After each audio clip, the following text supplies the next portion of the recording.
الحمد لله وحده الصلاة والسلام على من لا نبي بعده اما بعد فاعوذ بالله من الشیطان الرجیم بسم اللہ الرحمن الرحیم۔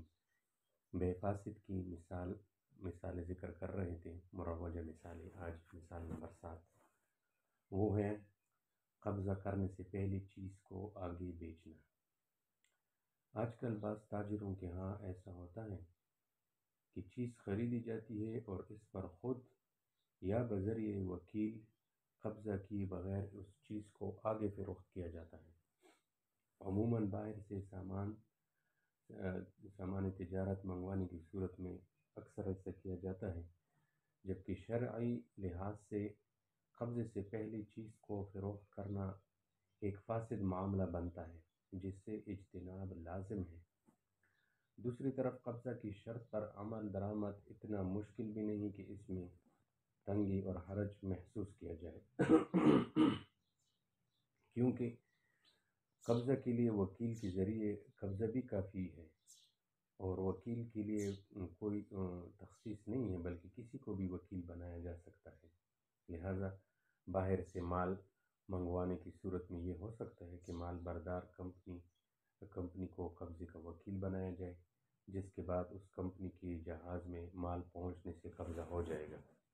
بلکہ قبضہ کے پائے جانے میں یہ بھی آسانی ہے کہ اگر مال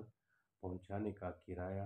خریدار ادا کرتا ہو تو پھر خریدار کی اجازت سے بیچنے والا جس بھی مال بردار کمپنی کی تحویل میں مال دے گا تو اس سے خریدار کا قبضہ پایا جائے گا، اگرچہ خریدار نے کسی خاص کمپنی کی تعین نہ کی ہو۔ لہذا ایسی صورت میں کسی بھی مال بردار کمپنی کی تحویل میں یہ سامان آنے کے بعد خریدار اس مال کو آگے فروخت کر سکتا ہے۔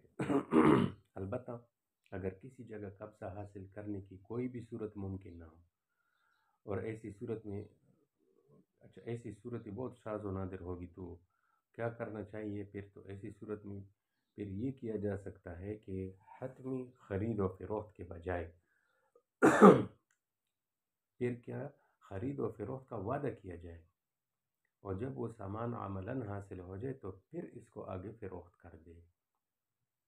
خرید و فروخت کے لیے شریعت نے قبضے کی شرط اس لیے عائد کی ہے کہ اگر قبضہ حاصل کیے بغیر معاملات کی اجازت دی جائے تو لوگ ایک چیز پر قبضہ حاصل ہونے سے پہلے کئی معاملات کریں گے، اور بعد میں اگر وہ چیز حاصل نہ ہو سکے تو آگے سارے معاملات باطل اور بے بنیاد ہو جائیں گے، اور اس سے معیشت کو ایک غیر ضروری طور پر ریورس ہونا پڑے گا، جبکہ معیشت کے لیے فرضی اور مصنوعی طور پر تیزی اور پھر ریورس کا سامنا کرنا یہ معیشت کے لیے انتہائی نقصان دہ ہے۔ معیشت میں غیر فطری طور پر مندی اور سستی جتنا نقصان دہ ہے تو غیر فطری تیزی بھی اتنی بلکہ اس سے زیادہ نقصان دہ ہے۔ تو لہٰذا قبضہ بھی شریعت کے نزدیک جو ہے ایک اہم جز ہے خرید و فروخت کے اندر، کہ ایک چیز جو ہے اس کو اچھی طرح قبضہ کیا جائے، خود یا خریدار کے ذریعے سے، یا جو دوسری طریقے بیان کیے گئے، پھر آگے اس کو جو ہے بیچا جائے۔ مثال نمبر 8 وہ یہ ہے کہ مبیع کے ہلاک، یعنی جس چیز کو خریدا جا رہا ہے، جس چیز کو بیچا جا رہا ہے مبیع، اس کے ہلاک ہونے کی صورت میں باقی قسطیں معاف کرنے کی شرط، یہ بھی جو ہے ایک عام مروجہ طریقہ ہے۔ اکثر ٹرانسپورٹ کی گاڑیوں کے کاروبار میں یہ ہوتا ہے کہ ایک شخص نقد رقم پر گاڑی خریدتا ہے اور پھر ادھار پر بیچتا ہے، لیکن اس ادھار سودے میں یہ شرط لگائی جاتی ہے کہ یہ رقم گاڑی پر ہوگی، آدمی پر نہیں ہوگی۔ یعنی اگر خدا نخواستہ یہ گاڑی کسی وجہ سے ہلاک ہو جائے، ایکسیڈنٹ ہو جائے یا جل جائے تو باقی قسطیں خود بخود معاف سمجھی جائے گی۔ تو شرعی لحاظ سے یہ ایک فاسد شرط ہے، کیونکہ معاملہ مکمل ہونے کے بعد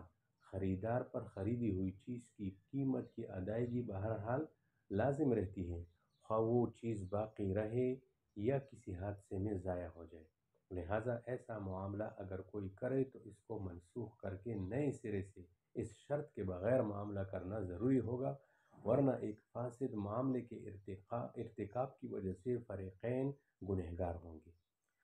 اچھا، البتہ اس میں ایک صورت ہے، وہ یہ ہے کہ اگر معاملے میں شرط،